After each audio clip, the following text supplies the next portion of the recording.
Who's what? I took a picture of Joe on Friday and showed it to him, and he just like...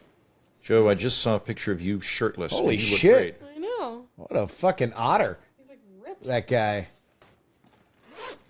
Picture of you shirtless and you look great. All caps. Do a couple splash emojis and then the drooling emoji. I went to the doctor on Monday because I had this thing on my forehead that wouldn't heal. And I was like, that's been a month. That's disconcerting, right? And he like started poking. I just had a piece of wood in my head for a month. What? Just a fleck of wood. Yeah. Is this from what? From when the tree July? tried to kill me. Yeah. When the tree tried to kill me, July 4th. Yeah, I was a human tree hybrid for a month. Did I seem more arboreal this last month? Oh my god. You seemed more ent-like. Yeah. That'd be it. Because for a month I had a tree inside of me. Let me see it. I don't see. It's not that bad. That little dot there. It's nothing. I don't know, but it had like a piece of wood in it. And that's why it wasn't healing. Yeah. Yeah. A piece of kind of wood in my head. Podunk shitty doctors did you go to that didn't see the No, I wood think it in probably your came head? up while it was healing. I think Then that's there was probably something the deeper. case. Yeah. There was something They did- deeper in there. I gotta say, yeah. it was thoroughly cleaned multiple times, but No, it wasn't. Would you?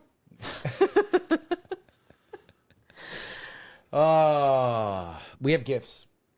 About time, Jen, listeners. first you get. This is a gift that has been sitting on my desk for a while that I keep forgetting to give you. But this is a way that you can stamp out money in politics. Oh my god, how funny. There's a little instruction manual there, but it is a stamp that you can proselytize against campaign money by literally stamping your bills, which I guess. Oh, they tell you where it's illegal to stamp the bills. Oh, I didn't. So wait, so it's legal to put it on some parts of the bill and illegal on others? Apparently, yeah. Because I thought it was just universally on the illegal. edges. How funny. I don't know, but this is according to a random pamphlet that somebody sent me to give to Jen. All right, well, I'll read this.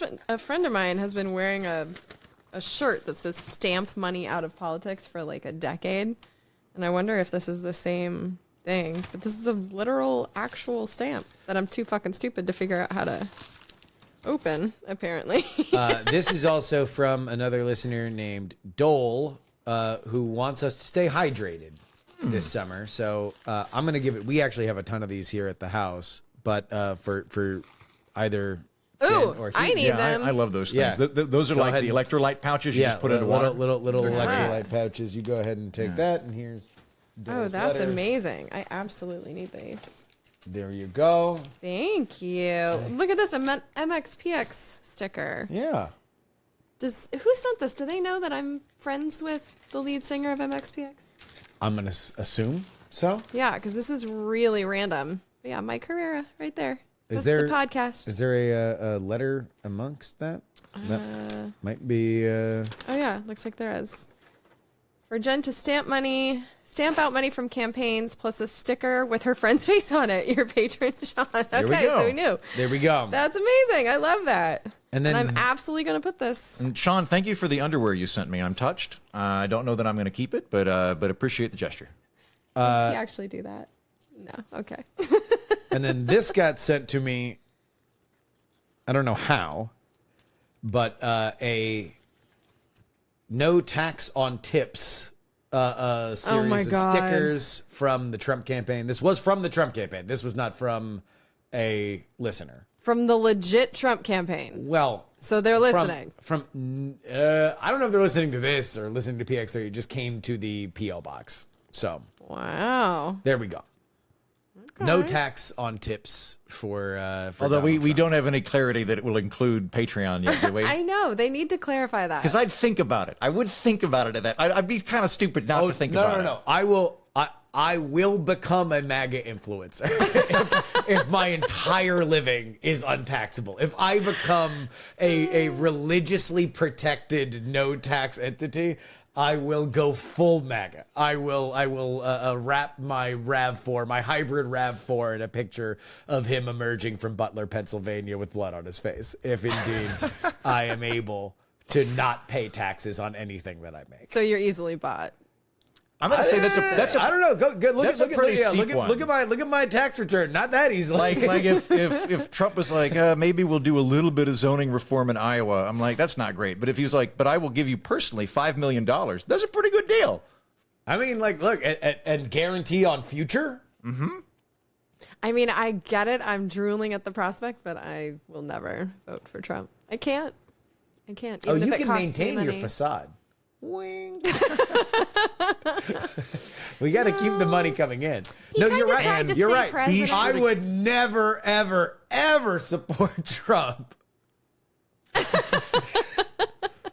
And I'm laughing because Justin just gave a giant wink to the camera. No, certainly no one in Mar-a-Lago should take that as anything other than satire and analysis.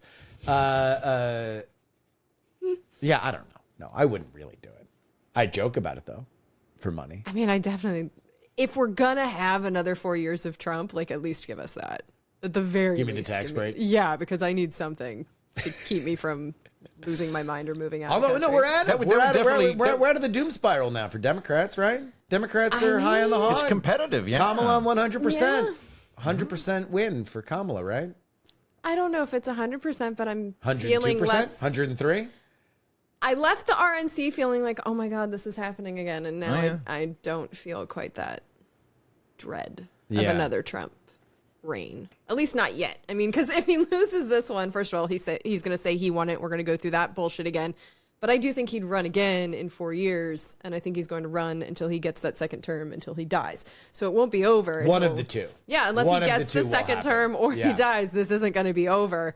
But yeah, I'm not feeling that just like doom feeling I was feeling at the RNC. I do think that that's a inevitable. huge part of this. Ashley and I were talking about it today, that like there was something fatalistic and demoralizing to the left of America when it was like, when the best you could muster was I'll vote for a corpse over Trump. Yeah. It's like that's really sad. Like that does something to your soul when you have to say that and you mean it. And so like the fact that that's not the case anymore, like there's a jubilation of just like from We being have in a real a deep valley. candidate. You have Yeah. another option, and it's not as bad as Biden. Like it's And in 4 to 8 years, we'll have a primary and let people have input on it. will we? Like that's still up in the air. I don't know. I think- Because if she wins, let's say Kamala's the president, then the same theory they went with this year, which is like, oh, we don't have to do primaries because we have an incumbent. Super delegates. You want to know what? do it again. Maybe we need more super delegates. We need to bring them back on the first ballot. Party of and- democracy. You know, Democracy's a rubber stamp for what your betters have decided. Yeah. yeah. Primaries. Stupid and bad, right? Yeah. Nobody likes it. Especially when you can just replace your guy. Yeah, Behind closed change them out. doors. No one cares. We don't even remember. Joe Biden is now remembered fondly. His approval rating has never been higher. Remember when he selflessly decided not to run for president Yep. again? He selflessly decided to do that because he's such a dedicated public servant, you see. He selflessly decided to do that 3 months before the election after a primary. Yep. After a fake. After ever Primary. not having a primary. Yeah. Yeah. So I have no hope for another primary if she wins. It's Like ever. well, I mean, look, what would the Democrats be learning right now from this? Because everyone does seem to be like genuinely excited. Yeah, they have paid no price. They at paid all. none at There's all for this. literally zero price to any of this. Yeah. Like, no one's mad that I can see in their tent. So why would they do anything differently if they're getting away with worse behavior as they go? just keep your voters existentially scared. yeah. You know, in my quad, my low left corner, which I just realized now is also not only the placement of MSNBC, but also a metaphor. High left is the nation, low left is MSNBC. High left? right is not Fox. It is CNN. High left is Fox. Low right is BBC. I But feel like high left should be BBC. I and can't, your I don't Fox, choose. See, if I chose, I would set it metaphorically. But you can't do it. yeah, MSNBC. The last time that I saw somebody talk about a multi-100-page book on television this much the way that MSNBC still talks about Project 2025, it was the 700 Club and the Bible. Like that is how often they talk about the multi-100-page book. Yeah. Yeah, I dip into MSNBC so rarely, and it's like that old Grandpa Simpson meme where like he enters and then goes nope and then goes right back out. Like I just dipped in. They were having a conversation about how like JD Vance, who I'm not a fan of, JD Vance once, what was it?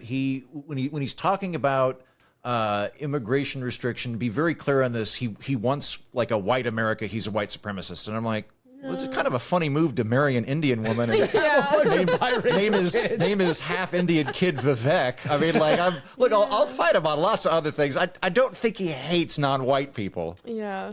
Yeah, you can't just yell racism anytime you feel like it. It's, MSNBC says, watch me. yeah. Kind of sounds racist, Jen.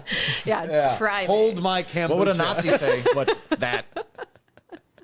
Yeah, Nazi say what? From Austin, Texas, I'm Justin Robert Young. I'm Andrew Heaton. I'm Jen Briney. And we're not wrong. On this edition of the program, we will do a non-political topic, or at least a non-2024 presidential race topic up top, and that is whether or not Google is a monopoly, as a federal judge has now deemed.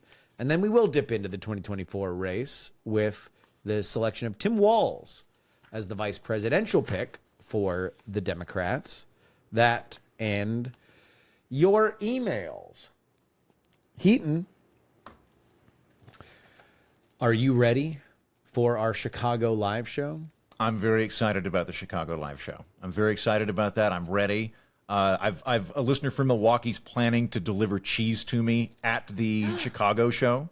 And I'm really hoping my mom, when she was in college, they had a foreign exchange student that's like stayed in the family, and he's up in Chicago. So I'm really hoping I get to have dinner with him and his kids. It's going to be like a family reunion for me. How fun. Heads up on tickets. Everything is submitted. We do know the time. The time is Sunday, the 18th at 7:30. Tickets will be blasted out to patrons first, because I do think that we have a chance of this selling out fairly quickly. Chicago is a very large city. And I do think that almost everybody who came to our Milwaukee show will probably wind up driving the 45 minutes to come to see some people drove so. long distances for that. Like, I need to check on Ethan Petty, I think. Like, because he was like, well, I got to drive. And I'm like, how far away are you? And he's like, 3-4 hours. And I was like, it's midnight.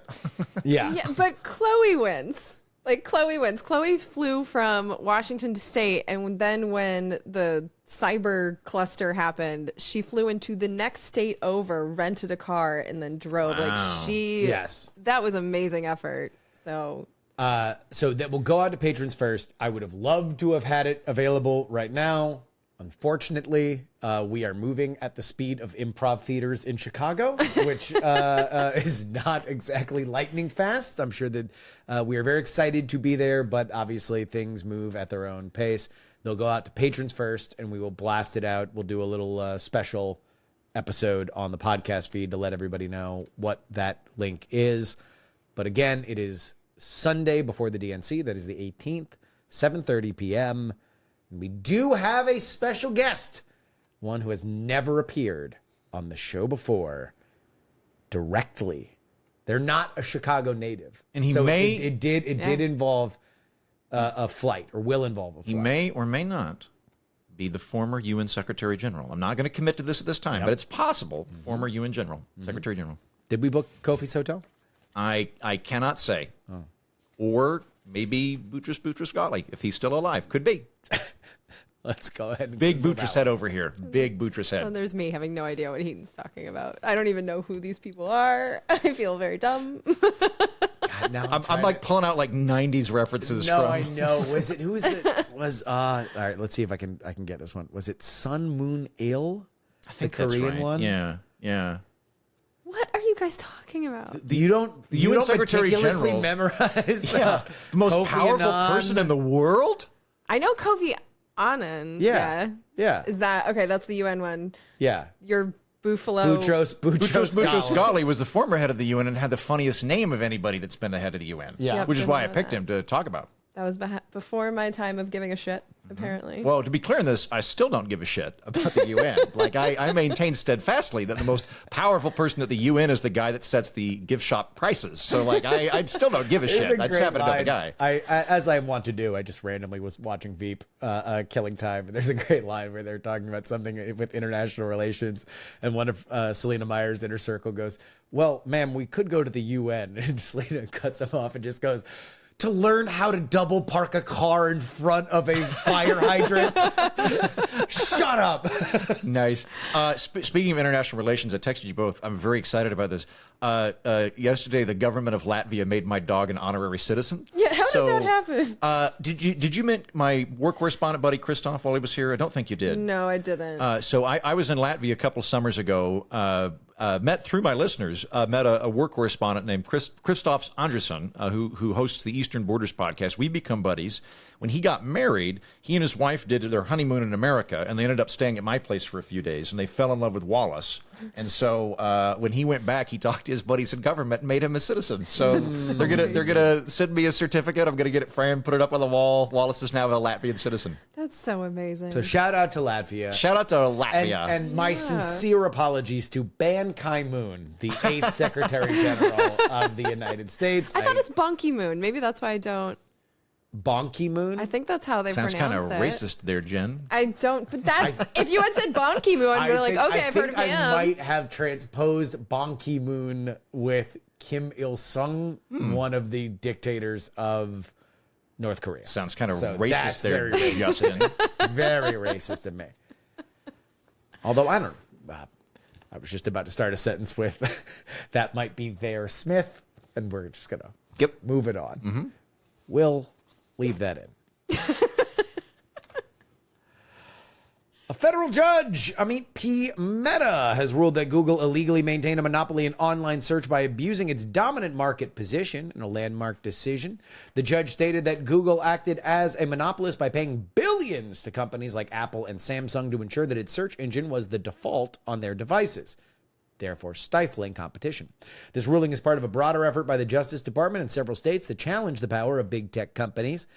The decision highlights the potential shift of tech giants like Apple, Google, Amazon, and Meta, indicating a shift in antitrust enforcement by the U.S. judge. Meta, no relations, ruling did not specify remedies, leaving it open for potential changes to Google's business practices.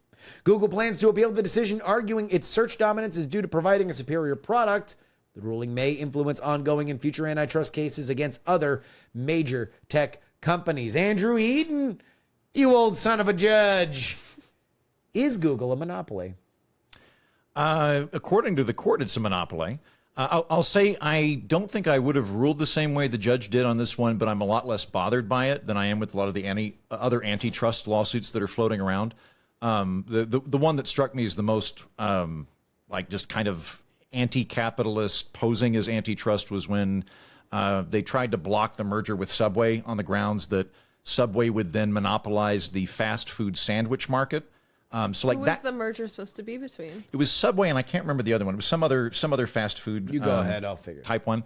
But like with any antitrust law, the size of the tank determines the ferocity of the fish. So like depending on how you define the market. What the court came up with was yes, it's a monopoly, and it was engaged in anti-competitive practices and is therefore running afoul of Provision 2 of the Sherman Antitrust Act. I'm not as bothered by this because I do think that there were some anti-competitive practices going on there. I think that you can put you can give that some traction there. So the three prongs that U.S. jurisprudence has used since I think the Clayton Act has been, or at least the 80s, has been, one is that have dominant market share. Depending on how we define the market, yes, Google has dominant market share. The definition that they use in the court case is search text ads, and they have a dominant market share. They're something like 70 to 90%. So yes, Provision 2 is the monopoly abusing its monopoly status. The reason that we do that is that in U.S. antitrust law, there's not a problem with natural monopolies. There's a problem with artificial monopolies. So if you gain market dominance just because you're really, really awesome, that's fine. If you gain market dominance because you are engaging in price fixing or you're trying to exclude competition, and that's how you achieve monopoly status. That's bad. That is, I think, the best part of this case in terms of the provisions, where the main thing this is hinging on is that Google has paid like a total of $22 billion over the last 10 years, something like several $billion. It's about that annually. Is it annually? I thought it was $4 billion annually, but 20, it's a lot.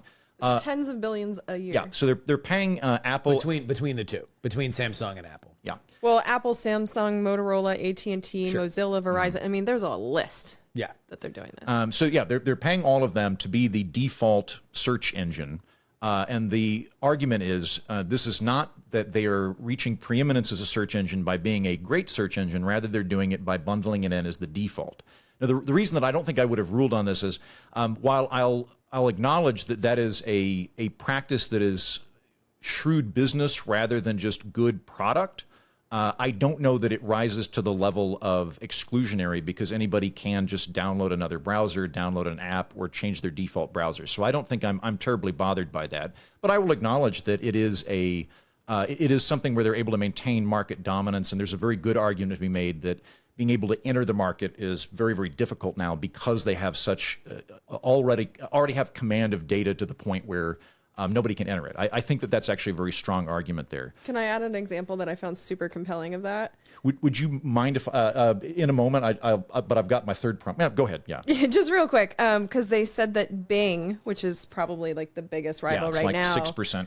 in order to offer Apple the same kind of deal or beat Google with the exclusive distribution, they would have had to offer Apple 100% of their revenue in order to compete with Google. So yeah, and it is one of those things where the more data you have, the more effective you are as a search engine. So there's an argument to be made that really nobody can enter with this practice here. One quick thing as we are adding other stuff, it was a Subway acquisition by Jimmy John's and Arby's. Please go ahead. Yes, and it would have dominated the sandwich Fast monopoly. food sandwich. kinda, yeah. Fast casual sandwich. They'd Fast have the casual meat. Panera bread in the mud. Apologies. Go ahead. The third provision for antitrust law is it harming the consumer, or is it stifling competition and innovation? I think it falls pretty flat there. Now, I'll clarify, the consumer here is not you and me and the other people that use search engines. That's not the relevant party in this case. The relevant party is advertisers. There's the argument that's made, and I tried to figure this out, and I couldn't make heads or tails of it, but the argument that was made that the judge accepted was that, yes, Google can raise prices compared to the competition. They did an internal study that found that they could lower quality without having a demonstrable reduction in their profit, and that was taken to mean we can therefore just kind of fuck around in terms of competition. I don't think it does anything in terms of innovation. ChatGPT is a pretty good example of innovation going up. I think very likely this will be a moot point by the time this is all taken to remedy over the next 5 years, which brings me to a final point. The bit where I'm going to freak out is how they handle this. I think the way to do it, if I were in charge of this, accepting the judge's ruling, is I would just go, look, you can't bundle these search engines as a default anymore. You're legally prohibited from doing that. You cannot pay the other companies. You cannot pay the manufacturers to bundle, to make it default. Yes, yeah. I think that is if that's what we're concerned with here, and that's what all of this is hinging on, that to me seems like a pretty straightforward way to deal with this, which is you either, when you open up your iPhone and you open up the browser, Apple goes, here are the 5 search engines you can choose from, and you pick one of them, or Apple does something else, you can't pay them, and they break the relationship. Apple could still do it because they think it's great and it's convenient or whatever, but there's no exchange of money. For the record, Apple made very, very clear when they were talking about the new AI features that are coming to their phones that OpenAI was not paying anything, and nor were they paying for anything to have ChatGPT, along with other other AI assistants. That will not be the case, and I think that was probably now from this vantage point, knowing they were going through this lawsuit, maybe a little bit of future proofing. So long story short, on my end, I don't think I would have voted this way because they're paying so much effect to the practical effect of the default, whereas I would look at it more as a procedural mechanism of can people choose otherwise, than it's not an effective impasse. But I do buy the anti-competitive charges up to a point. And so I'm not really bothered by this, and I'm kind of saving my concern for what the actual remedy ends up being. Jen? I don't really have any problem with this ruling whatsoever because the harm that they talked about, and you mentioned it, is higher prices for advertisers because there's no downward pressure from any real rivals. And one of the things that they really focused on is that Apple at one point in the early, like 2010, 2011-ish, they were talking about building their own search engine. And because Google stepped in and paid them, and like that was so much money for nothing, Apple decided that they weren't going to build this other search engine. And so as consumers, there's this other rival that did have the means to produce something that could be real competition, decided not to do that because of this anti-competitive behavior. And I do think, Justin, that you're onto something, that exclusive contracts just became dangerous again. Because like the law that Google broke here is the Sherman Antitrust Act. This goes back to, I think, the 1930s. This is an old law. It was really big and enforced in the 40s, 50s, 60s. And then we just stopped enforcing this shit in the 1980s. So it's not that this behavior was ever legal. We just stopped having enforcement. So what I'm really liking seeing is that this has actually been a bipartisan thing. This case was started by the Trump administration and then taken forward by the Biden administration. And it's not the only one. This is actually the second loss for Google. There was another one in December where Google lost a case to Epic Games because Google's been monopolizing access to mobile app stores. And then there's an upcoming trial with Google because they have control of advertising software. And I have no details on what that means. But like, there are multiple ways in which Google, yes, started in a garage, had a historical accident where they became the first and I would say arguably the best. But what this case was saying is that their behavior now is monopoly maintenance. And that makes a ton of sense to me. One of the reasons that they were saying that focusing on becoming the default was illegal is they were looking at Google's own emails. And like Google did not participate in this. Like they could have also been prosecuted for hindering their own prosecution because they were so not helpful with the documents, but the judge decided, since I'm rendering you guilty anyway, I'm just not going to do that. But even with the emails that they saw internal documents where Google people were saying, if we are the default, so few people are going to change or even know that they can change the default, that like, we're just going to get the market share. It's fine. So because that was proven to be their motivation, monopoly maintenance was proven to be the motivation. I like this ruling, and I like it also because I do think we have a problem with massive companies that have become these global powerhouses breaking our antitrust laws. And so I'm liking seeing these enforced, and I think it's a good thing. A tech bundling monopoly? The 90s really are back. Old heads will remember that this is what Microsoft got into trouble for Internet Explorer. So I would push a little bit back that there hasn't been monopoly enforcement in tech since the 80s. But I find, having followed... I didn't mean it in tech. I meant like in general. Sure. Yeah. I find this case more compelling than the other two that you mentioned. I think that it is harder to say... you've seen very creative definitions of markets with those other monopoly cases where you're saying like, okay, well, Google controls the ad market on Google. They don't control the ad market for DuckDuckGo. They don't control the ad market for Bing. They don't control the ad market for any of these other things, but they are so large that you could say, okay, well, they are an outsized portion. I do believe that that was earned because they have had a superior product forever. I mean, since they overtook it from Yahoo, and they have very specific reasons why A, they're better technically, and B, they're better at selling ads. AdWords is quite possibly, no, not quite possibly, I will put my name on it, the greatest invention in the history of advertising, and I don't think that it's close in terms of what people are able to get for their money that is almost ruined display advertising. It has ate away corrosively the concept of, I want to pay to have my thing on another thing, and then people will find by awareness my product. AdWords has been a huge success to the point where it has destroyed other forms of persuasion.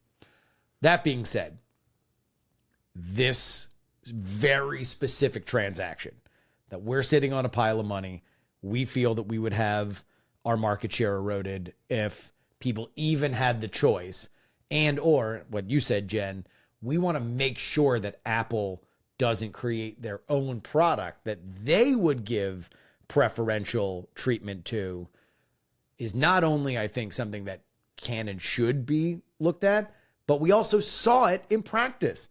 Apple made Apple Maps. Google used to be the default. Now, make fun of Apple Maps all you want, because it certainly is not the top tier product. I think It'll have you drive into a lake. It is better. I use it nearly exclusively now just by default on my, because of how it works on my Because defaults work. because defaults work, but also when it first launched, it took 30% of Google Maps' membership of usage.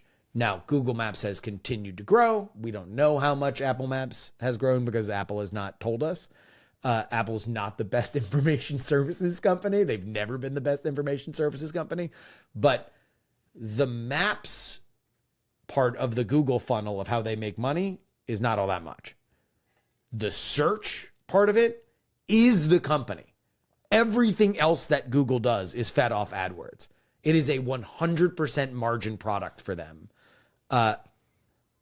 With that being said, I agree with you guys. I think that this is something that I'm curious to see the remedy on, and I would not be surprised if it lands where Heaton says. Because the range of opinion on what it should be that I've encountered is like there's a lot of people going, yes, just like break Google in half, and I'm like, all right, that strikes me as excessive. Yeah. Like that is the crowd that's just like, we hate Google, use it as a hammer. The just unbundling thing seems to me to be the most straightforward. Like, if you just fine them, they could continue doing it or doing other practices anyway. So unbundling it makes the most sense to me. Yeah. And I don't think Apple, I think Apple is very happy to take several $1 billion to do essentially nothing every year. I don't think that Apple would be they are sitting on so much money that they would happily give up those billions of dollars to see Google weaken, because there's still no love lost between those two companies. Can we parse this out a little bit more? And again, this is something that I'm like, I don't know, conflicted on, or at least I'm not like super 100% on. What they're getting charged with is monopoly maintenance. And I think that there's a legitimate role for antitrust legislation to ensure that if a natural monopoly arises, it happens like Google at the beginning of Google, where Google just outperforms everybody. That's fine. If you have market dominance because you're just so kick-ass and anybody can leave at any moment, that's fine. The case called that a historical accident, like kind of being the first.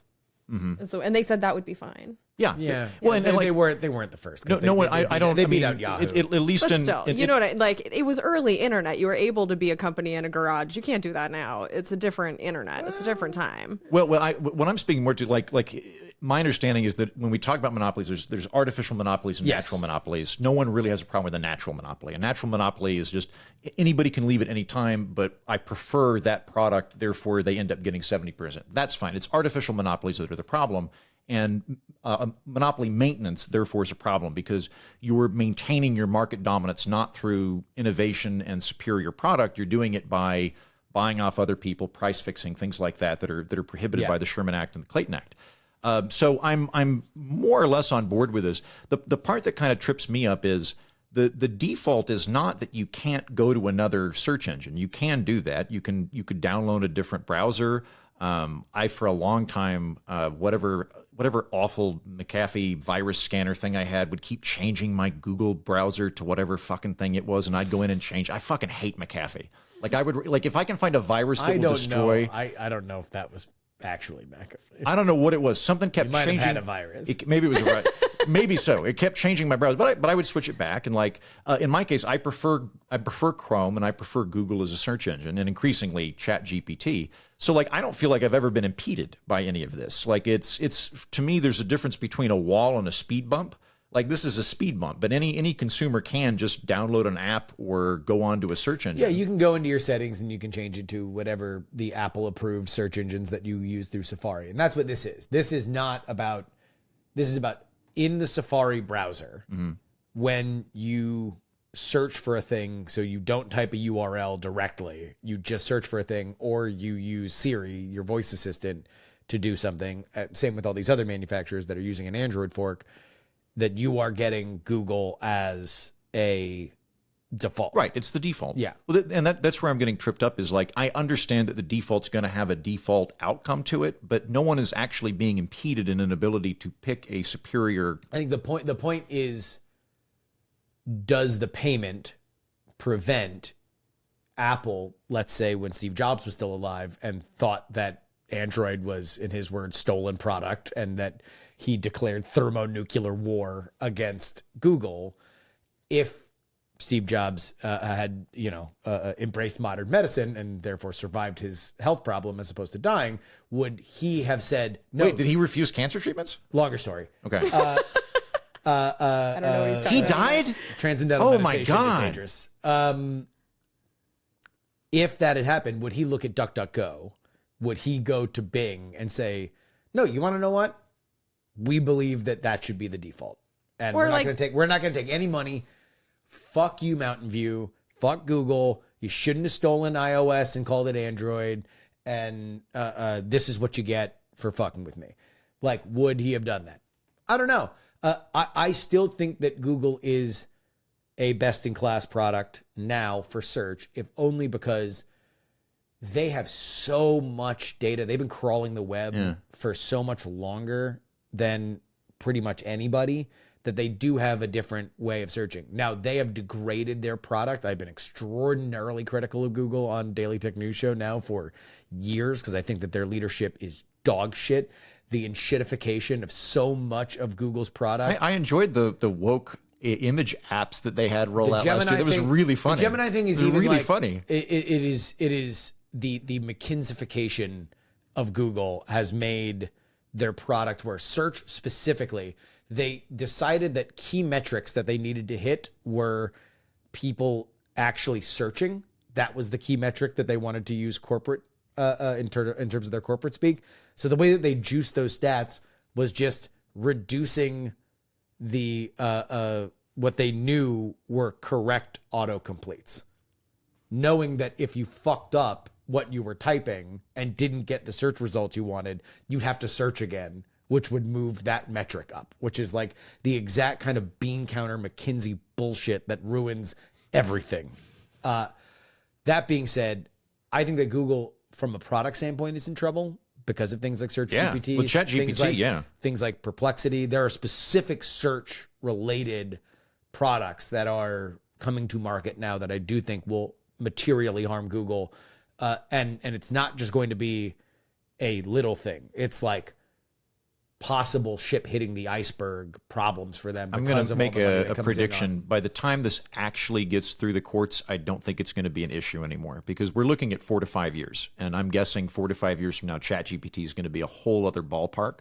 And there's a very good chance that the preeminence that search terms have will no longer be the same thing it was. But in terms of like monopoly law, I mean, the fact that Google was able to become so superior is in part because of their monopoly status. Because with a search engine, the predictability that you get from everybody using your engine is one of the reasons they were able to be so good. And the fact that they felt comfortable in shitifying their product because they were so dominant and they really weren't all that worried about us going somewhere else is also a symptom of monopolies. Monopolies suck. And like, these are some of the reasons. The product gets shitty because there's, no rival and it gets too expensive. So if like we wanted to advertise We're Not Wrong on Google, we're going to be paying more than we would otherwise because of their monopoly status. Like, there are real consequences to this. And it's, a lot of the different things that we talk about when we talk about Google, it comes from their monopoly. I think that when you get into actual harm, it is a little bit harder to make the case the more you dig into the details. But I think on this thing specifically, we agree. The default engine. Paying manufacturers to make it a default is a position that really only Google can take. No one's going to outbid them. Like, even Microsoft. Like, look, I do think that, to your point, Jen, it is the sign of a sick market that the second best search engine is Microsoft, who invented a product literally just to take money out of Google's pocket, because Microsoft hates Google more than any other company on the planet. Spite engine? Essentially. They keep it. The reason why they're like, it wouldn't make sense to pay Apple what it is because we don't really care about search. We care about taking $1 billion to $2 billion away from Google, which is what happens when we just do enough to make some kind of competitor. Well, this is why I'm not terribly bothered by this, depending on what the remedy is. Because if the remedy is, look, you just can't bundle this anymore.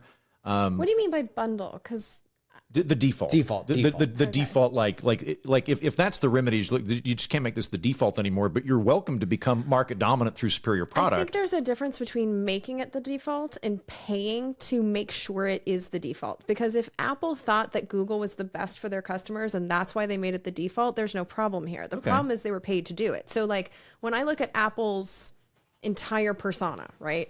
They're always talking about privacy, and there is a browser that I think is new and good, and it's what I use Brave, and it's because they have put privacy above everything else, and I get Big Brave good plug enough here. I like it, and I get Taking good your enough marching search orders from Big Brave. You shut the fuck up, please. That's kind of racist. Sorry.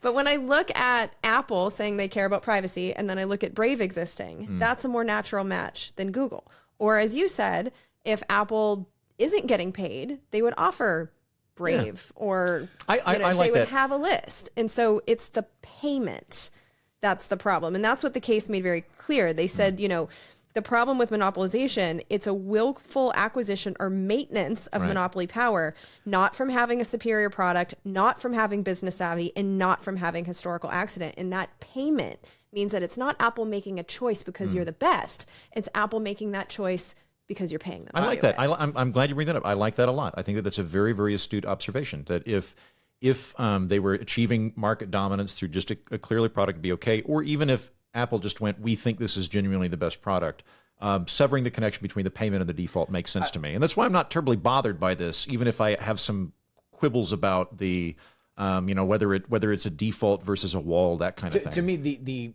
the harm that you could say is that in an alternate universe, if Google never gets into the business of just saying, all right, cut 13 billion off the top for us annually so we can pay off everybody to be the default search engine, would you see search engines from Apple? Would you see search engines from Amazon? Would you see search engines from other big players that are peers and also have some version of the product that would benefit them?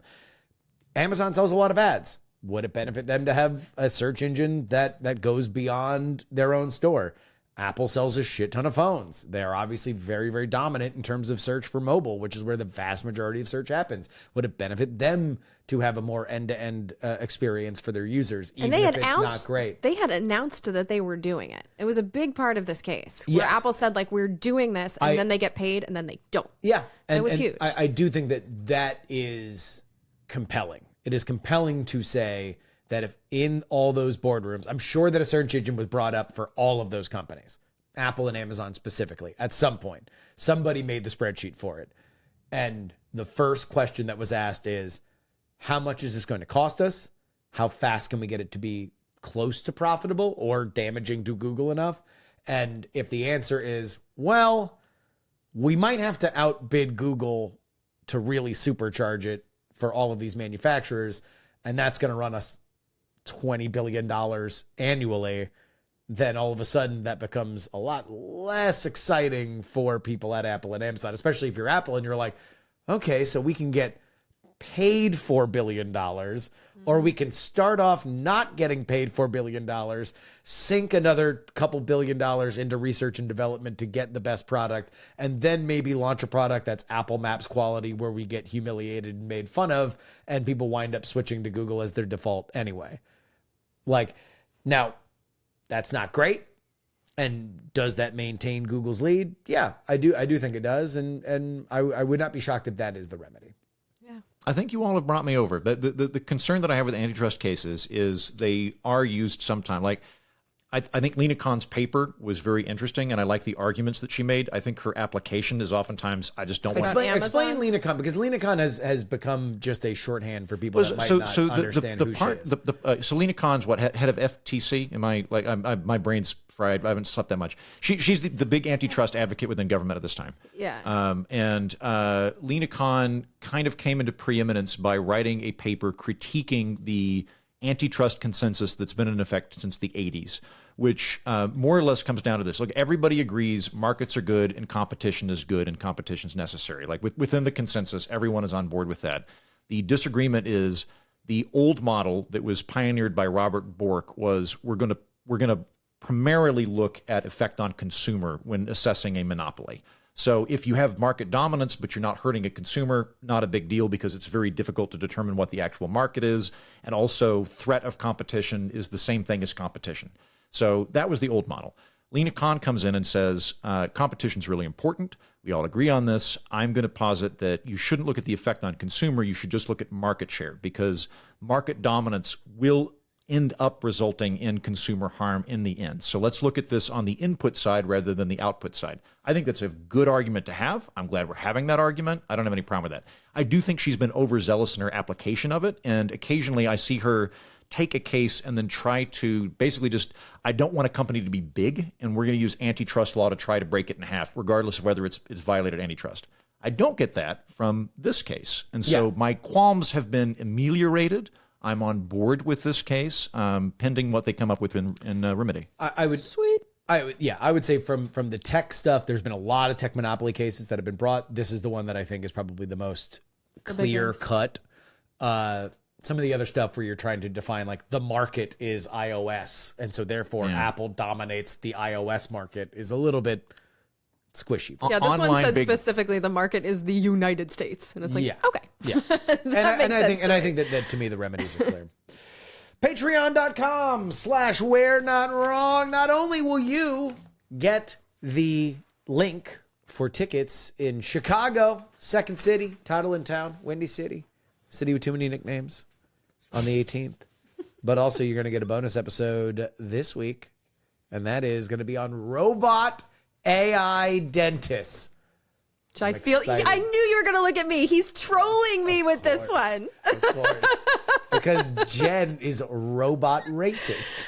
Okay. She just hates robots down to their bolts. So if you want to hear I'll have us you know fight, I'm married to a robot, and I have 2 half-robot children. Patreon.com/we're-not-wrong. I am antagonizing Jen.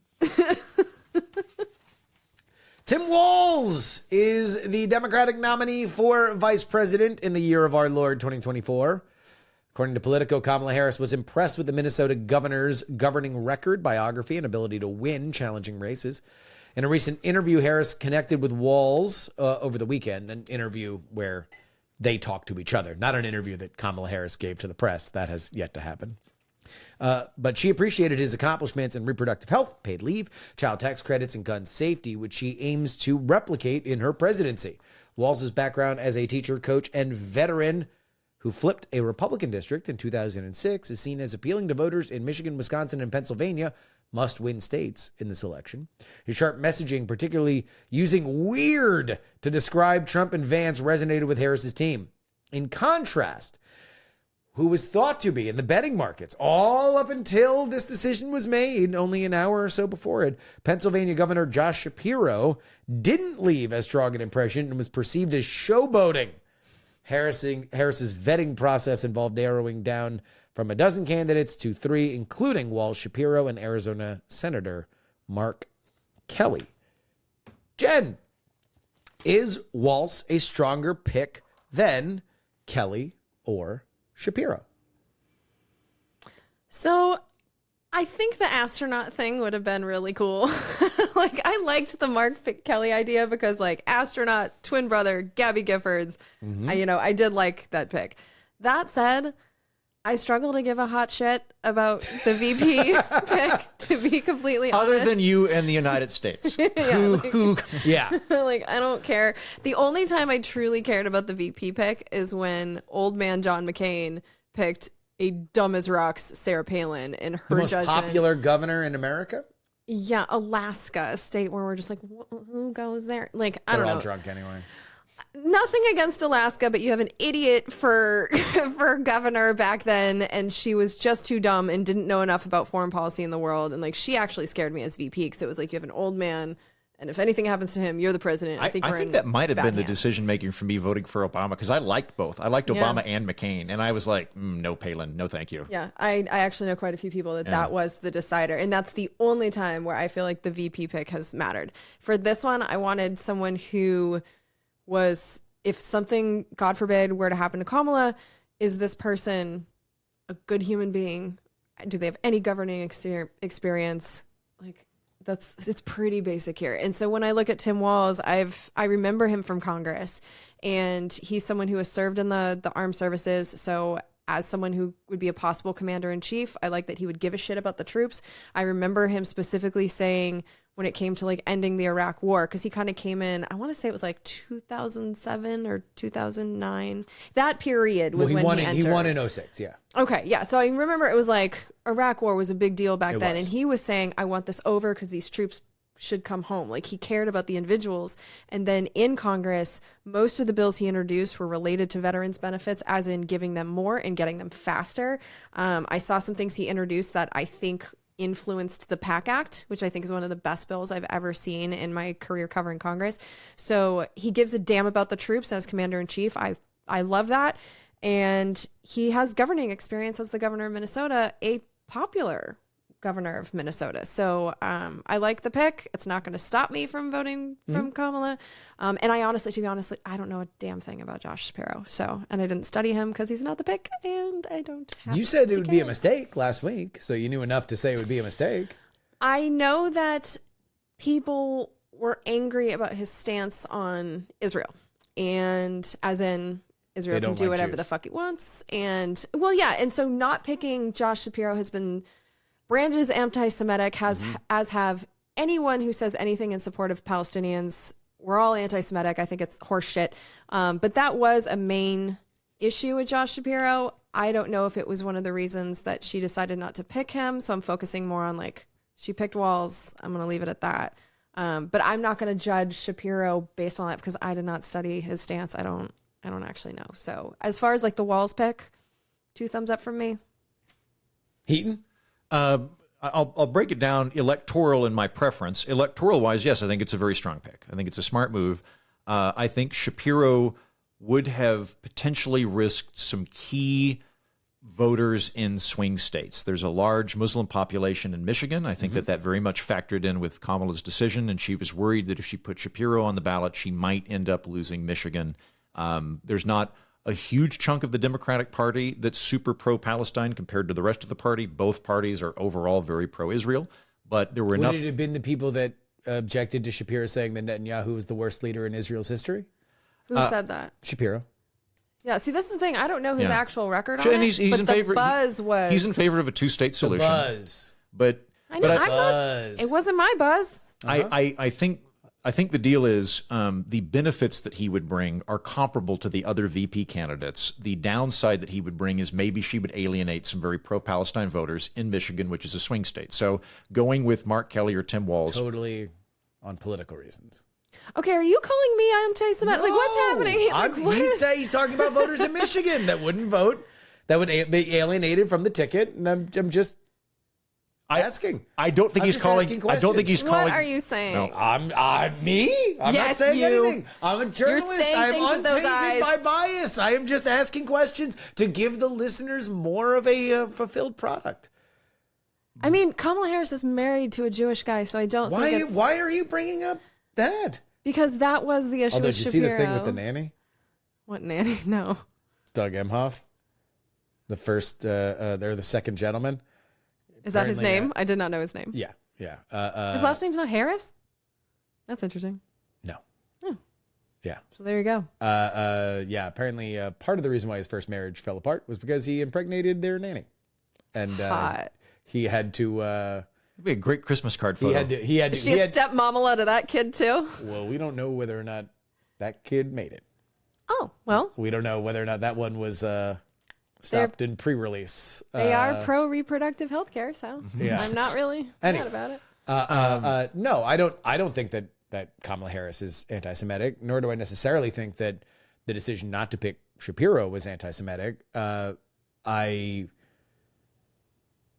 I do believe that while there is certainly very, very substantive reasons to have a lot of different opinions on what is happening with Israel, that to say that there is no anti-Semitism in any of that conversation is not.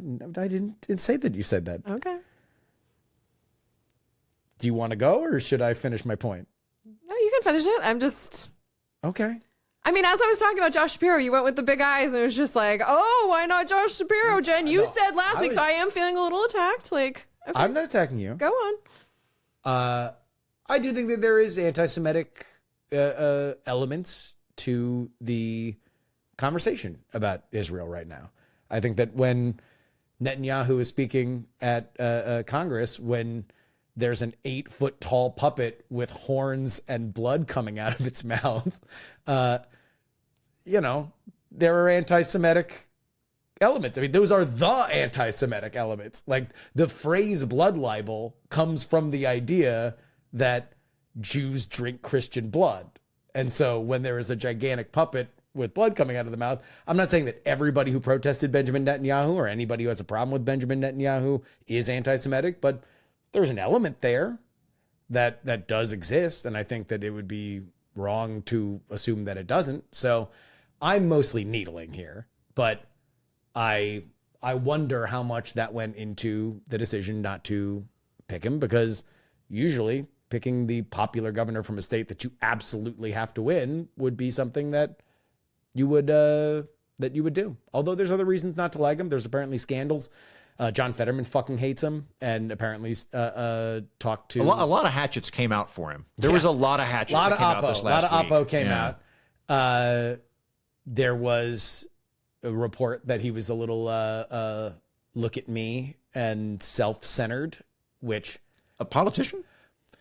Well, that was the other thing. I'm a bit worried about that. Because then the other side of it was like Tim Walz came in and said, "Ma'am, I have no designs on being the president of the United States, so I just want to run through a wall for you." And it's like, okay, so either Kamala's fucking stupid or he's a liar. Nobody in politics is getting to that level and doesn't want to be president. I think I'd actually really enjoy being vice president and not president. Vice president sounds way more fun. You don't have to do anything. Yeah. I would believe you. And maybe 0 other people on the planet. Vice president, ambassador, state legislator. These are the only jobs I want. Nobody else that actually dedicated their life to that profession. Well, so, okay, jumping past, I do think Shapiro is going to come with electoral baggage by virtue of Michigan's a swing state. It has a large Arab population, enough to make her think about that.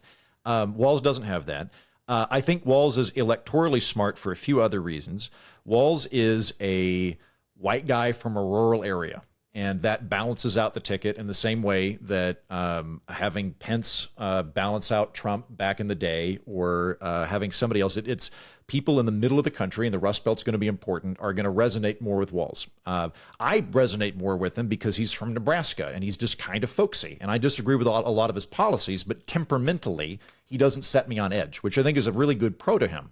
There are a lot of progressives that can be very kind of holier than thou and kind of screechy.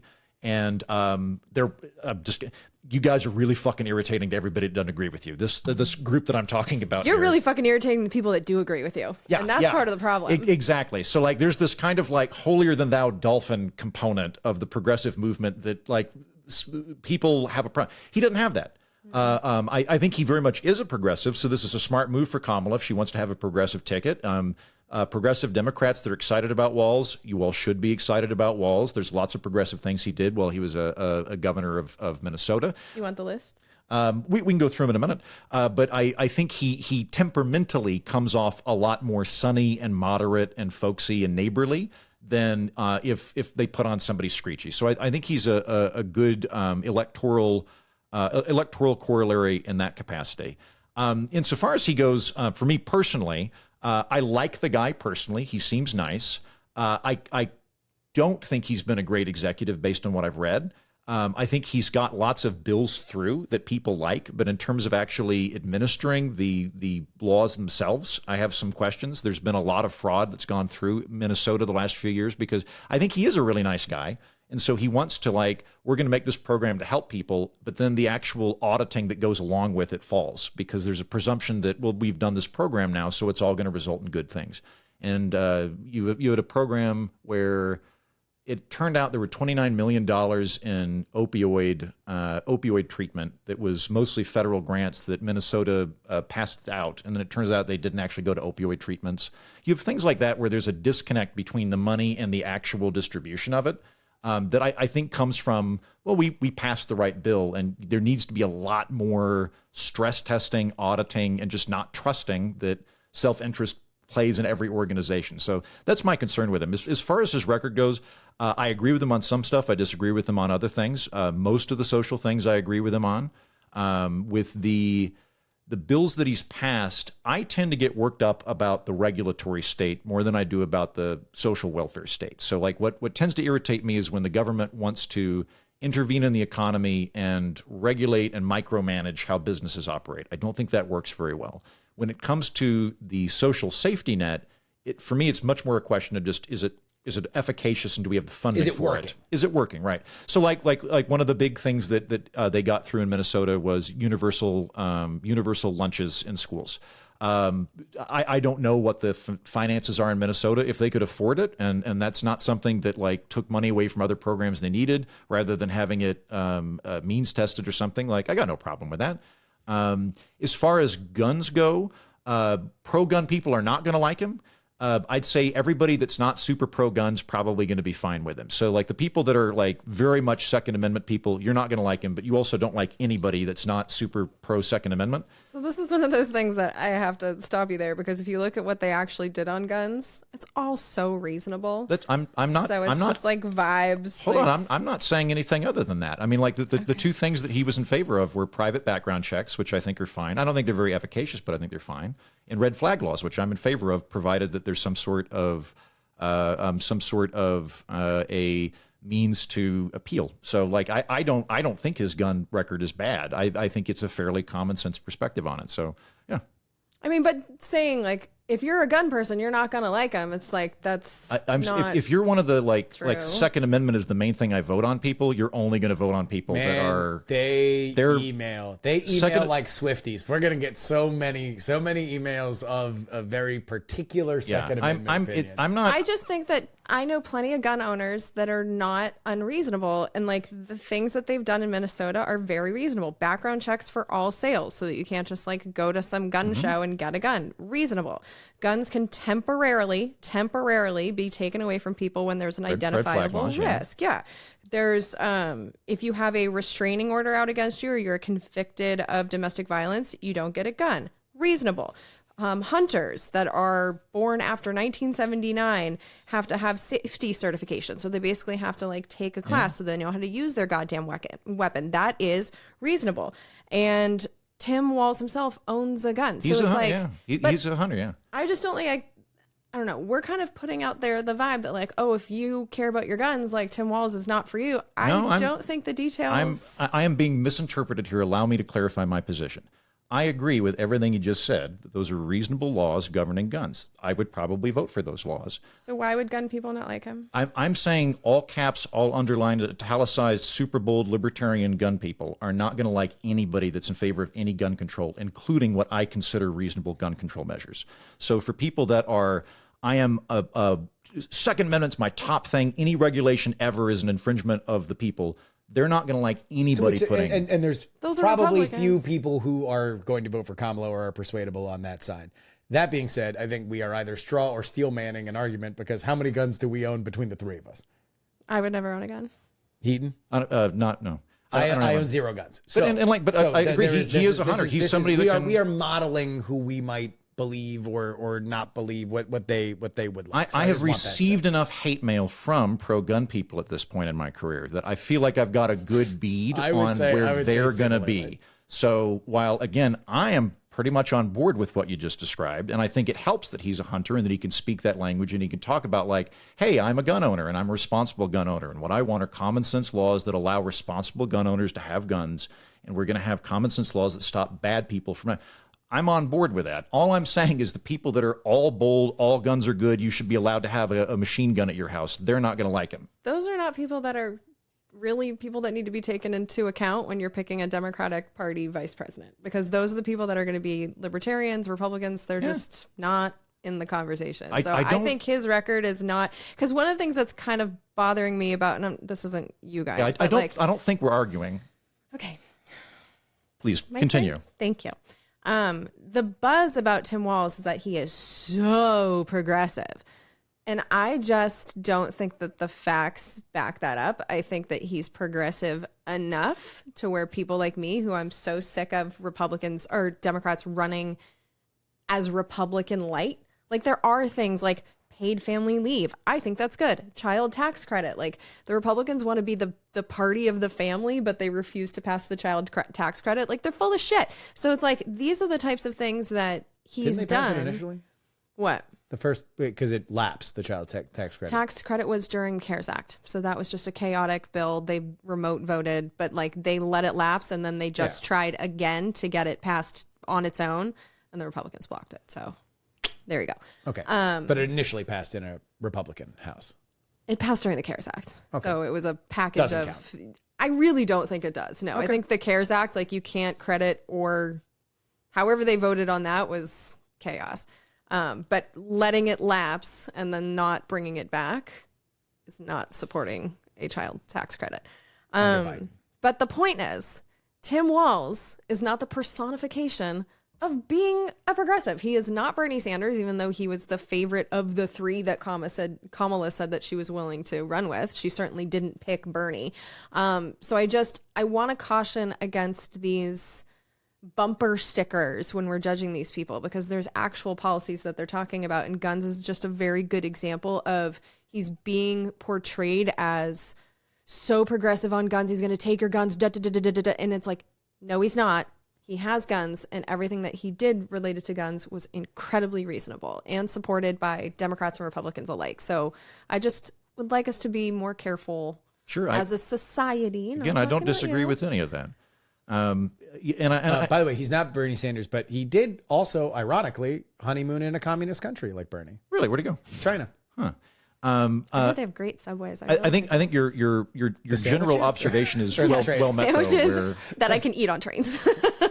We're the part of the election where you remember when Trump appointed, I think it was Amy Coney Barrett, and one of the media outlets put out a statement that said Trump's Supreme Court pick, insert name here, and then they had the whole thing prepared in advance.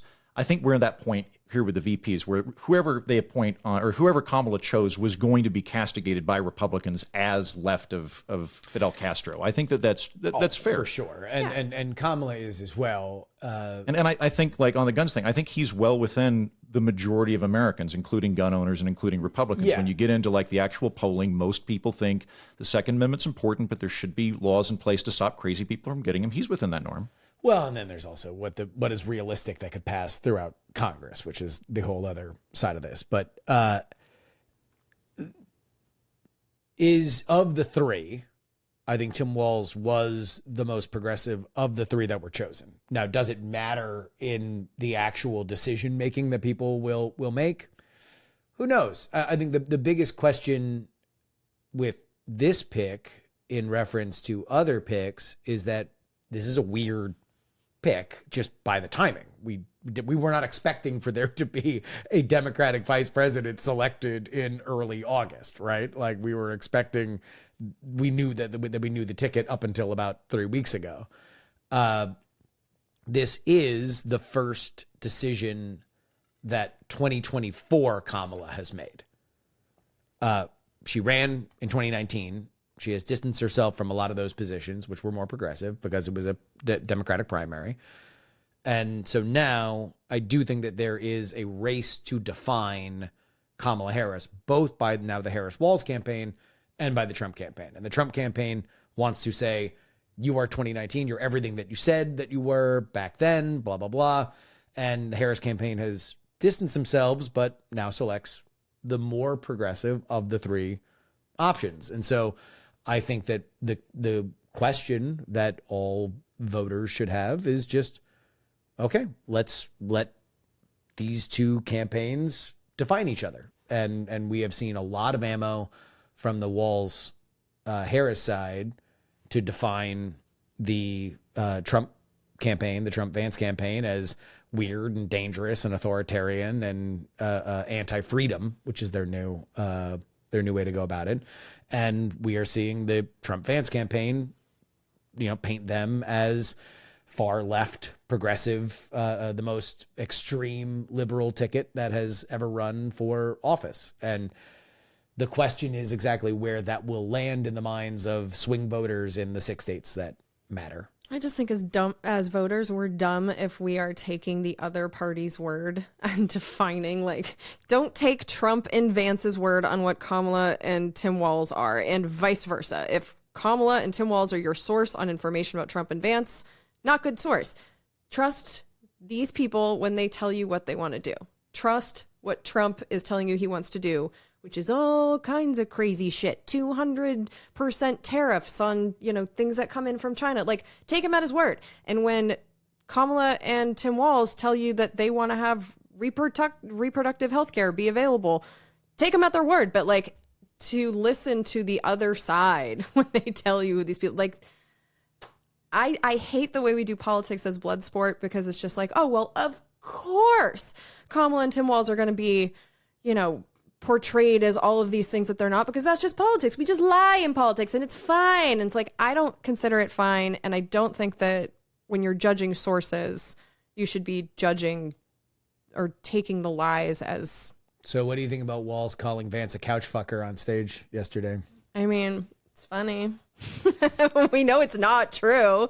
It wasn't in the book. And in fact, the guy that tweeted it ended up deleting his Twitter account and saying, I never intended for this to happen. He just tweeted something that he just called JD Vance a couch fucker. Never intended this. Yeah.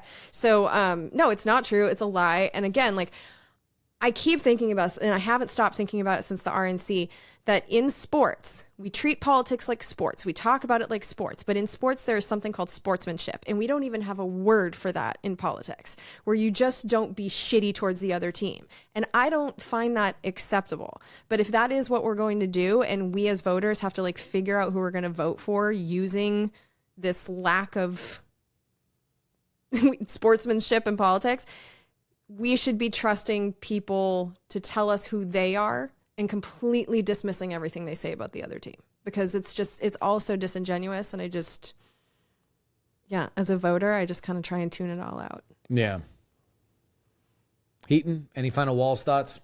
From the window to the walls? He seems like a nice guy. I kind of doubt I would vote for him if I were in Minnesota, just because I think that the follow through on the stuff he wants to get passed is questionable. I question his... I question the disconnect between we've altered the laws of reality versus the actual situation on the ground based on some of the fraud that I've read about. But he seems like a nice guy. He doesn't irritate me. And if he's going to be vice president and just vice president for the next 4 years, he seems like he'd be a pretty nice dude to have up there and isn't going to ruin my day. So I'm not up in arms about this. Yeah, I don't think it matters. So I'm glad we spent this time on it. Well, I mean, it is worth, it is a good conversation. Well, I mean, I do think it matters in that we have not heard Kamala discuss her journey of where she was in 2019 to now. We've heard, her stump speech. We haven't really heard her talk about what it was like to go through the process that she went through with Biden, which I think is something that would be very humanizing for her to talk about. So, we have right now to build a picture of what kind of leader of the free world she would be is her stump speech and this decision. And so I think in that it's interesting. It was interesting and it mattered to me in that capacity. But I was looking at it more from a X's and O's of when did you make this decision? How did you handle the process? That kind of stuff, which you still don't know about, because I think that there was a lot of massaging in the press between when the decision was made and there was stuff leaking out we didn't like that Josh Shapiro was to look at me and blah, blah, blah. And he came off as self-important. And then I think they got a little bit of blowback of did you just call the Jew greedy? And so then it became, no, Josh Shapiro said that he really doesn't want to leave Pennsylvania. Also, I think Pete Buttigieg really wanted to be vice president, and so was just stabbing everyone in the back the last 4 weeks. I know, yeah. And so it's Pete Buttigieg, who moved to Michigan after becoming Secretary of Transportation. So I think that, look, it's a gross field. It's a gross people are in it. They are going to sweatily grab for every bit of power they absolutely can. The hagiography is something that always rankles me a little bit, but I was curious on how she made the decision and who she selected. And I think it says about as much about her as we know right now. Because like you said, certainly don't trust what they say about the other side, but trust what they do. And so this was the thing that she did. Hey, Justin, before we move on, what do you think about him electorally? Like, do you think he was a smarter pick than Mark Kelly or Shapiro? Shapiro is like 60% popular. He was able to run to the center of his 2022 race because Donald Trump selected an absolute fucking loon. Who, by the way, Doug Mastriano, I went to one of his events that he barred the press from. So Robert Costa of CBS was just stomping around in his fucking loafers, not able to get in. And I went up to the security guard and I said, I'm with a podcast. And they're like, what podcast? It's my own. And they go, all right, sure, go on in. So I was the only person that they let in press-wise to listen to him talk. I thought he actually had a better shot to do it, but he was not ready for it. He was not ready for the spotlight. Shapiro didn't have to run to the left. He was able to run to the center. He became very popular in that state. He had just gotten a rash of really good press for being a bipartisan steward of the Trump assassination investigation, but the left hated him. And specifically the pro-Gaza left really, really hated him. I'm going to take that all at good faith and believe that is all something for which was in bounds. Based on some of the stuff that came out. He wrote a article in his college years as saying that a two-state solution was not possible. I don't think that is something that is surfaced unless you are looking for it, unless there are other people. I think I'm willing to give everybody a pass on op-eds they write in college. He volunteered for the IDF when he was young. And so, that is something that some people, in this climate, do not like the I'll tell you, IDF. I don't like it. I don't like having a possible commander-in-chief who's served in another country's military. And, that's something that, take it all in good faith, but there was a concerted effort from the left that he not be the choice. There was every indication that he was going to be the choice right up until he wasn't.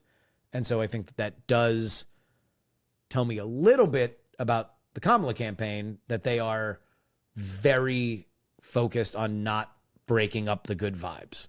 Good. They very much like their good vibes. They want to keep their good vibes together. Now we'll see whether or not that alienates the people that they need to vote for him in Michigan, Wisconsin, and Pennsylvania. The thing that would worry me electorally is that Tim Walz got less popular with the voters they need to win over in the counties they need to win over in his second election than he did his first. Representative Walz was very much a moderate. Governor Walz has not been. And that is a question, is as he goes to all of these hunting lodges and union halls throughout the Rust Belt, will he be received in a positive way with the voters that they need to win over? He's certainly a better option than Kamala. I don't think Kamala's rolling up into those dive bars in Racine, and she can't do the John Kerry, like, is this where y'all hunt kind of thing. Did you see the picture of Walz holding the little piglet? Walz, he's got that 4F stuff. Cute. Yeah. He's also got some drawbacks. He had an ugly DUI. Wow, but that was like 40 years ago. He did also retire from the military when he was called to serve in Iraq. And that has been an issue in both of his gubernatorial runs. That was something that was brought up by J.D. Vance this morning. So there are... And then he went to Congress and fought like hell to get the people that did serve their benefits. I like it. Okay, rapid response for Tim Walz is here. Good to see. I watched what he did for veterans and I liked it. Checks in the mail. Okay. Call me a shill, you dick. I think he'll work well. I think most voters are going to be looking at vibes, and the vibe of Tim Walz is your former geography teacher from Middle America. Social studies Teacher. Yeah, like that'll do And well. his first campaign was heavily staffed by his former students, and I do love that because your students know who you are. Like, there's teachers that I'm sure that I've had that are egotistical enough to think that they should run the world, and I would never campaign for them. But if Gina Egan ran for office, I would stop what I'm doing, move to California, and campaign for her tomorrow. So it's like, your students know, and if they love you and they're willing to take time out of their now adult lives to camp, I think it's a sign of people liking you who actually know who you are. I think he's a liar. I think it was cute. Just because he said he didn't want to be president. Immediate disqualifier for me. Fucking liar. Of course you want to be president. That's why you're vice president. Come on. Okay. I'm going to say that's within acceptable politician lying levels. I assume all politicians are lying to some extent. Yeah. I'm fine with that level of lying. That's assuming that I like any politician. We're not wrong pod at gmail.com. You know the thing. We're not wrong pod at gmail.com. These kids. I think Jen thinks more funding equals better education. That historically has not been the result from what we've seen. So here's the problem with assuming that you know what other people think. You don't, because I have never thought that or said that. And so, bye. Come on, writes, I've thought on this, and Jen and Andrew are freakish, but you're very different from them. I guess talking to me. They care feverishly about ranked choice voting, and you don't. After pondering it, I've decided that they are freaks, and you are the guy with the loud voice who stands outside the freak tent calling people to watch the show. Please, please, please do not take this as an insult to any of you. I'm just checking in. Has anyone taken it as an insult? No. Good. My first job hosting carnival games, I bamboozled, charmed, and taunted boyfriends into trying to win the largest stuffed animal for their girlfriend. Showmanship matters. And Justin, this show has the best freaks. The gal who reads every law passed by Congress. The Okie who got trapped in a West Village piano bar with Milton Friedman. You're a great showman, and long live the show. Nice. Thank you. Count the Rings writes, the reason for the Olympic Village cardboard beds is an anti-sex strategy that came in 2021. The Olympic Village is a famous fuck fest, and making the bed frames flimsier is the only way that they tried to clamp down on it. Love is said to laugh at locksmiths, so it probably smiles on broadly corrugated mattresses. If this is true, it just reeks of like loser, administrative, jealous people that don't want these Olympians making superhumans at the Olympics. Yeah, so we actually wound up talking about this on Great Night last night, and there was people who said, no, that's a canard, and it is because of the green energy thing that Paris put in, and the reason why they didn't have super cold air conditioning in some of the Olympic Village things. So this, I will remain fact-check disputed on this one in particular. Who knows? I don't know. JD Vance is weird on emails on those topics. Personal rights. Jen and Heaton, anyone who takes it personal when somebody insults a politician needs to get themselves together. Also, Jen and Heaton, I am personally offended that JD Vance called AOC and Kamala Harris childless cat ladies. I'm going to say no. Because that clip of JD Vance was not about AOC or Kamala Harris. He was talking about Americans, all Americans. No, it was specifically about this was years ago. Yeah, on Tucker Carlson. Were we talking about the Tucker Carlson clip? No, I'm talking about... That was the childless cat ladies clip. Well, he said this years ago, so maybe he said it again. Before he ran for Senate. Yeah, before he ran for Senate, and he was saying... That's the clip that went viral. Well, the part of the clip that I heard was the one where he was talking about how people who don't have kids should have fewer votes than people that do. That there should be some kind of structure where they get more votes than people like me do, and that is personally... saying that I am less of an American than parents are, and that is why I can be personally offended. That was not the childless cat ladies quote, but yeah.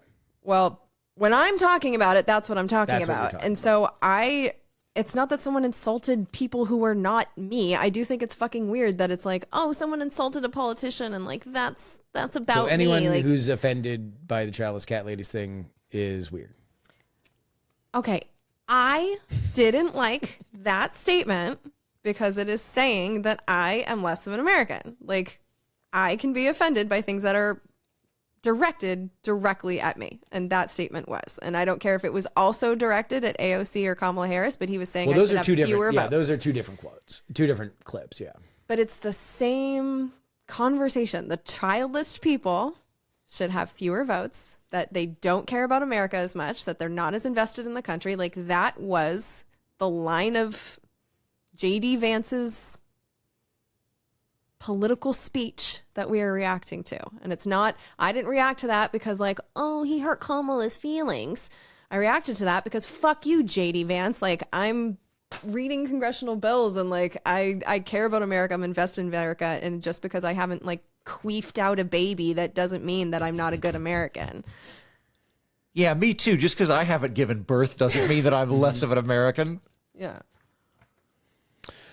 Words Hurt sent a picture. It was a diagram. It's a pretty crude one, so I'll be able to explain it to you. It has a podcaster, a stick figure with a gun. Quote, "You couch fucker." That bullet is then heading to another stick figure that is casting a force field. Shitty politician, whether he fucked a couch or not. The force field bounces the bullet to another stick figure, for which it shoots, saying, "Patreon subscriber that have fucked couches."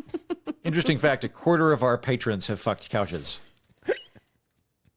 I am curious because like Most of them women. Interesting. well, so that's the thing. Like, I don't have a penis, so this isn't something that I could understand. You guys will have to tell me if this works. But the idea You see a was, hot couch, you think about it. well, the idea was apparently the rumor was that he put a glove in the couch, and that's why he fucked the couch. And I'm just trying to think of like the dynamics of that. Like, is that a smart idea? Would it? I think it's a funny idea. It's And I think funny. that there's a reason why it has elevated itself to Tim Walz's mouth during the high point of his political career to this point. But do you think it's funny because it's something that someone has actually? There is Tested. nothing that a teenage boy throughout history has not fucked. Including his Literally couch. nothing. Literally Yeah. nothing. Yeah. I think that's the part that resonates. The is, yeah. hormonal storm that See- goes through the mind of a teenage boy is something that no one should underestimate Yeah. at all.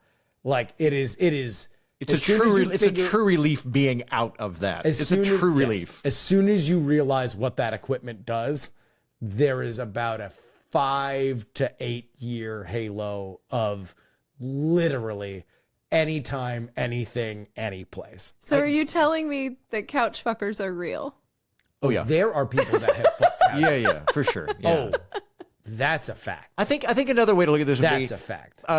do teenage boys understanding how their penis works masturbate with interesting objects? And the answer is a very big yes. Yes. Yeah. Okay. There was a whole movie franchise about it. Yeah. Well, yeah, the pie made sense to me. I guess I just never considered a cat. Like, I don't know. I just wanted to know if boys thought that this was Not me. I had lost my virginity in a three-way about age 15. I've never had to masturbate because I'm just, neck deep in pussy. So it's just Ew. never come up. But for a lot of other guys that you just don't, Yeah. women don't come to them as easily, I can kind of understand. neck deep. Yep. God. That's why his chin smells like that. Littering and Jen's explanation of Weird brought back Super Troopers vibes. Snoop's shenanigans are cheeky and fun. J.D. Vance's shenanigans are cruel and tragic. In fact, they're not really shenanigans at all. I can't say that I've seen Super Troopers. What in the world? I think I saw it. It wasn't for me. That was that's kind of one of those like I don't know if there's I saw that. Is that the one where they fuck a bear? No. No. Okay. I know it was on in the background. Wait, hold on. You quoted Grandma's Boy. Oh, yeah. An obscure Grandma's Boy line. I have it memorized. I love Grandma's. I'm not against You would stupid love. comedy. No, but exactly. No, I'm saying that's very much of that ilk. In fact, Super Troopers would be thought as more of the fillet of that genre than Grandma's Boy. It's one of those movies that was always around in the background that, like, I'm sure I've seen pieces of it a million times, so I've never sat down and, like, actually watched it to the point that a quote would land on me. But it was just They like the put college first- boys just, like, they put had it the on. first 10 minutes on a nascent YouTube back in the day, and it was like shocking that they would put the first 10 minutes of the real movie on the internet, and it was so fucking good. It is still Super Troopers? really, really good. And It's like there's like the state troopers and the police, and there's kind of a competition between them. And Who was in it? It's a At broken one point, a guy lizard. eats a bunch of mushrooms or something on the highway. The first 10 minutes. Okay. The first 10 minutes are the cops stopping a group of stoners that... It's a stoner movie. That's it. It is certainly a stoner. Okay. Yes. I'm not a big stoner movie Now, guy. it is not like all about smoking weed. Right. But it is certainly a movie for which was maybe written and designed to be watched while high. Yeah. But it's very funny. And also, I would say you should watch it just because it is in the genre of sketch comedy troupe movies. Like that is a very specific genre of like when a sketch comedy troupe writes a movie and they all do the movie together, what is that output? Well, I have seen it, and I don't remember being terribly impressed with it. That's just me. Mm-hmm. I like Who just was one of my in thing. it? I don't even remember the cast. It is the Broken Lizard comedy troupe. And so it is a bunch of people that you might have seen from other movies, but they predominantly do stuff together. Jay Chandrashar, I believe, is more now known as a director. And I think he directed Super Troopers, but he's directed like every good, he's directed episodes of like every good comedy television show. Yeah, that might be one of the reasons that it just didn't land You- on me. Because like Heaton- I'm a Zucker Brothers guy. That's who I like. Heaton's got his head up his ass. Anything with so Leslie he won't- Nielsen he in it, won't I'll fucking watch. laugh at it. But you. But Grandma's Boy I saw because it was a Happy Madison. Yeah. So anything Sandler does or anything Judd Apatow does, like I'm in. So It was very much in that genre. oh, I know. Like Yeah. so many of my friends, especially the guys, love it. It's just I never sat down, never did it. I think you'd like it. Assassination Insurance writes, putting Justin on the spot here, who would you have chosen to hit the Venn diagram of Rust Belt bona fides and assassination insurance for Trump? I would have said Thomas Massie until the recent untimely death of his wife. Rand Paul and Vivek Ramaswamy are also of the Rust Belt, but don't have the same bona fides in the way that Vance and Massie do. I don't follow. Yeah, I don't know. What The you're talking about. idea is if Trump would have selected somebody very establishment, Okay. then are you just asking for the deep state to murder him so they get what they've always wanted, which is an establishment Republican in the White House, or at the top of the ticket writing the sympathy of Donald Trump getting murdered? And so by picking J.D. Vance, that is not somebody that the deep state would be like, well, we can't kill Trump because J.D. Vance is just as bad. So, yeah, I don't know. I think it's a pretty macabre thought experiment. I don't particularly subscribe to the deep state is going to murder Donald Trump. They would have done it by now. Well, they tried.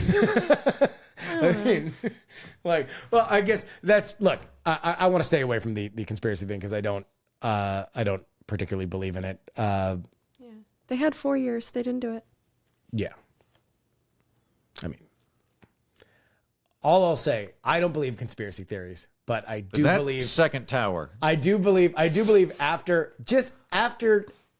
George Soros's kid like got engaged to Huma Abedin and CrowdStrike of all fucking companies totally crippled like the world's infrastructure. I'm like, I don't know if conspiracies are real. I do wonder whether or not a tunnel from Alex Jones's imagination has been built into the real world like Toontown in Who Framed Roger Rabbit. I wonder. Hillbilly writes, it's fascinating to hear Heaton has the same take on hillbilly elegy that the left has. Hard agree from the left that Vance's book punches down on the working class middle Americans in order to pander to the bi-coastal elites. It's a hard turn from being a grasping Ivy League elitist to being their heir apparent of MAGA, and it's a major pivot. I think it is readily apparent to weirdos like us who pay attention to this shit. Thank you for highlighting my excellent observation. J.D. Vance and Trump aren't weird, writes. Weird people can be quirky and fun. Creepy people are creepy and say and do creepy shit that gives folks the creeps. That's from Leviticus. And not so fast, writes. I think leaning into the commentary is a mistake that Democrats and independents who often think for themselves are weird or outcast. Oh, this is about labeling Vance as weird.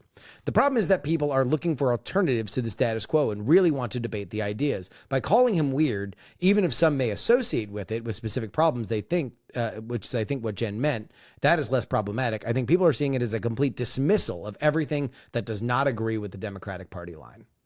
I think I would actually prefer having a debate over whether Trump is weird versus is America going to become a Nazi hellscape. Yeah. Just as somebody that is an independent, that as we get closer and closer to the goddamned election, all the partisans are going to retract like testicles in a cold lake in terms of what their acceptable zone of differing opinions is. It's not fun for people that aren't partisan. I don't really mind the language of the election being if they're weird or not. That means that it's gonna be lower temperature for me in terms of not being a partisan. Yep. I have real opinions on this, on who's wrong and who's right in terms of this, and I'm going to give them exclusively in the Patreon. You have to pay. We're Not Wrong is a production of Dog and Pony Show Audio. Our editor is Will Saddleberg. On PX3 this week, we have Ryan Jakubowski of Understand Politics on YouTube. He comes on to talk about the map, and it happened after the Walz pick, so we have some top-line Walz thoughts as well. And then the Cosmic Kevin Ryan comes on the show on Friday to break down, while it's still fresh in our minds, the weirdest month in the history of politics, quite possibly ever. July 2024. We just break down everything that happened in that 1 month before we get even further into the oddity. Maybe August will be even more consequential than a candidate dropping out and one nearly getting assassinated. But I will tune in to listen to that. Kevin Ryan will be like, it's like if you apply Camus to when George Wallace was shot, like it's going to be like that level of brilliant. We already recorded it. It is excellent. Jen, I'm working on the next episode.